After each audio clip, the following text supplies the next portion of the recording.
Okay, so I'd like to approach my 5-minute talk by first describing some results from our recent investigations of matrix rigidity on osteolytic gene expression, and then highlighting, based on those studies, some areas where we think contributions from the physical sciences can really enhance our understanding.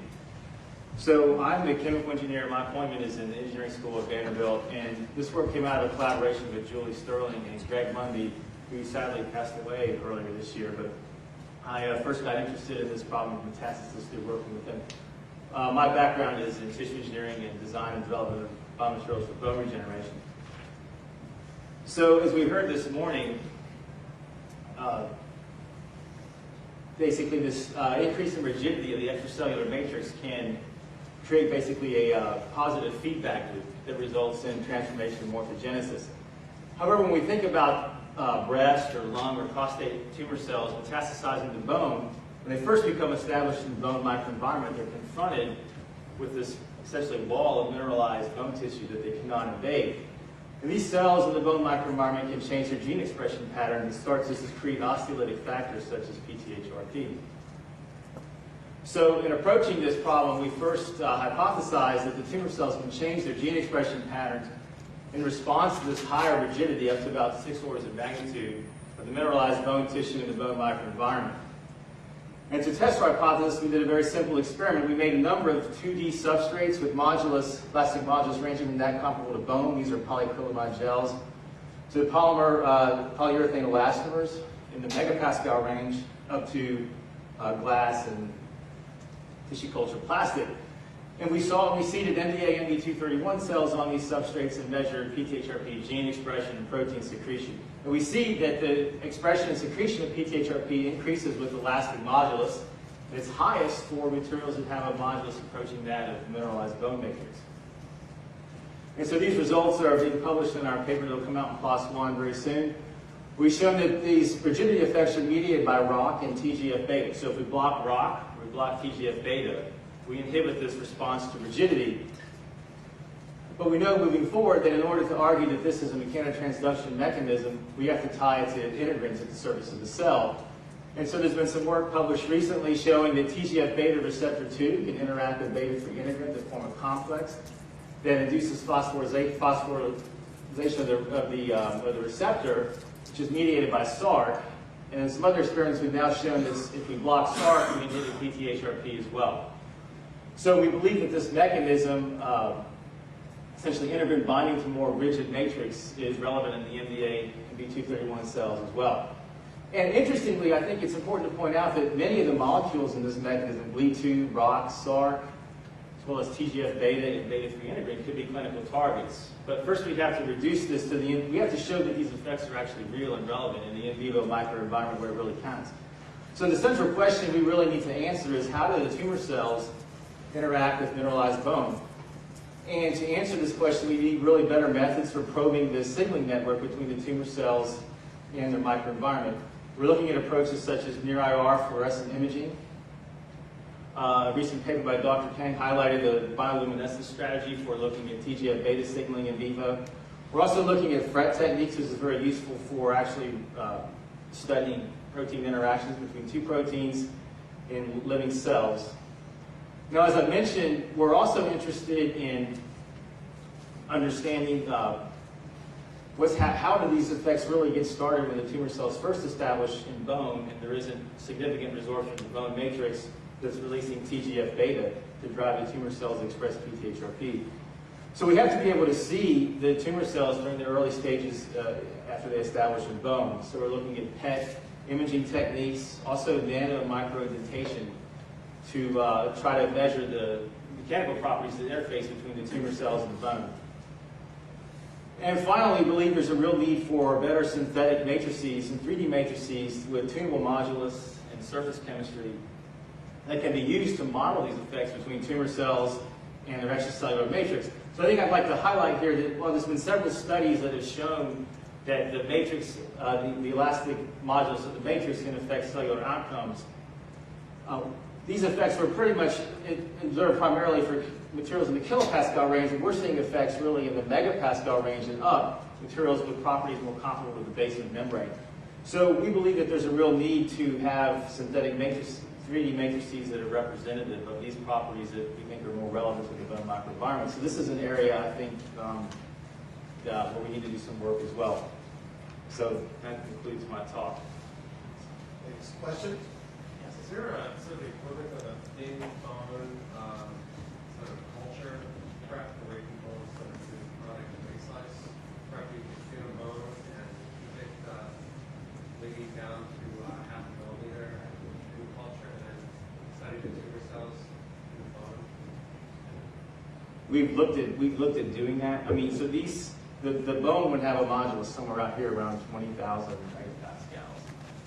So that's something that we have done that.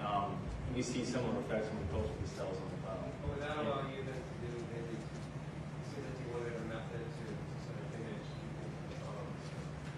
the bone's very scattered. That's the problem. It's difficult to image in vivo. So I mean, in vitro techniques, you just don't capture interactions with stromal cells and lots of other aspects of the tumor microenvironment. It's part of the problem. But you sort of want to get into the marrow of the bone. If there's a way actually to get rid of part of the problem by what the outside is the Okay. Is that feasible? I don't know. I'm not that familiar with that technique, but maybe we could talk about it. Hey, Scott. Yes. Very nice.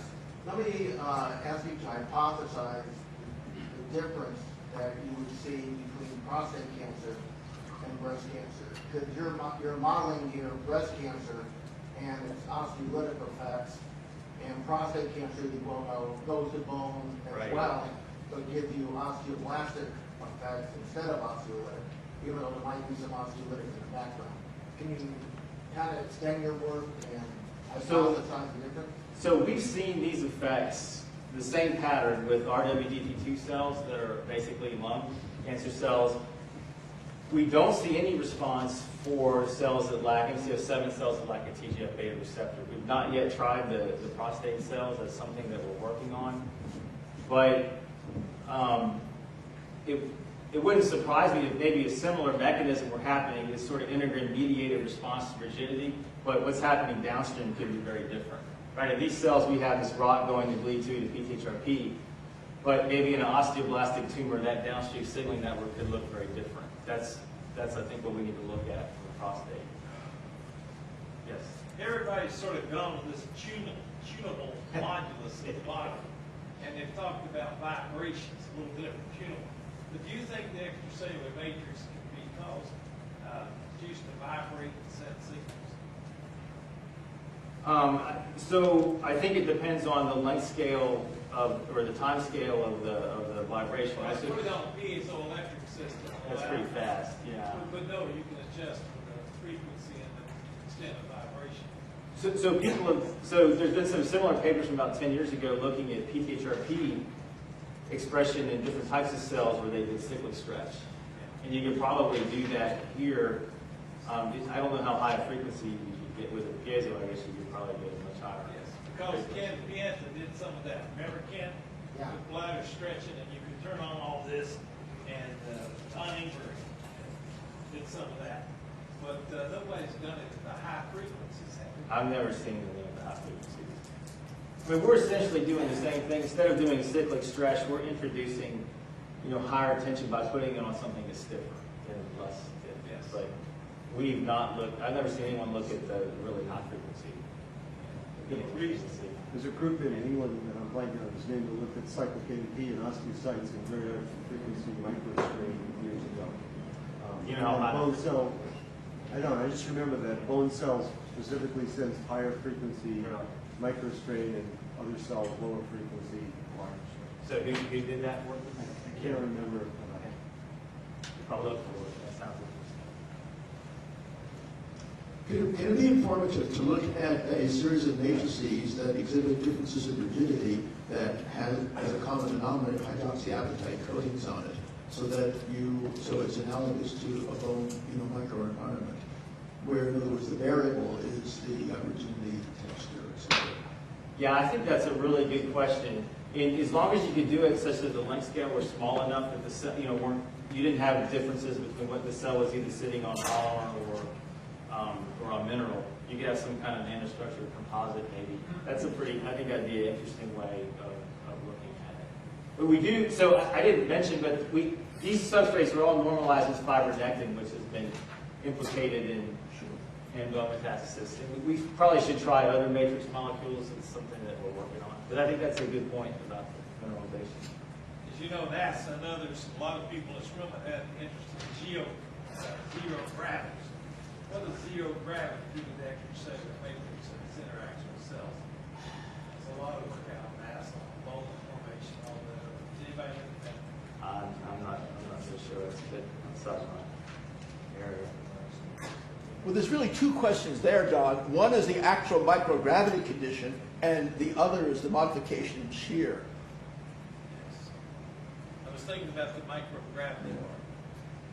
Because often what they use as a surrogate for microgravity is modulating shear. So some, I got you. Okay, great, thank you. Thank you.